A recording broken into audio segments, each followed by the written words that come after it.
Ah, como tá frio hoje. Bem que a gente podia ter uma fogueira pra se esquentar. É verdade, tá muito frio. Queria muito uma fogueira. Que injusto, eles têm uma fogueira e nós não. Olha lá, ele se aquecendo. Bem que a gente podia estar lá. Tá muito frio hoje, né? É, ainda bem que a gente tinha essa fogueira. Tô pensando em invadir a fogueira deles ali. Nossa, boa ideia. Essa desigualdade já estava me irritando. Round one, fight!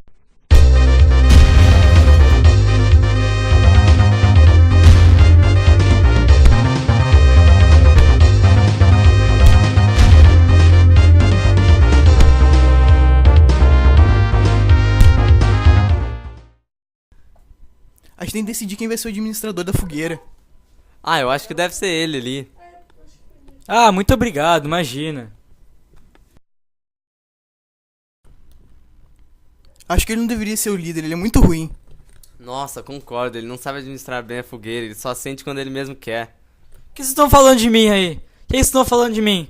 Ah, você não tem opinião nenhuma, você não tem que ter opinião nenhuma. Vocês não podem estar falando nada de mim. Vocês são muito ruins, vocês não sabem de nada. Vocês não sabem o que vocês estão fazendo. Como eles estão desorganizados. Encontrei a fraqueza deles. Vou ter que contar pro meu chefe.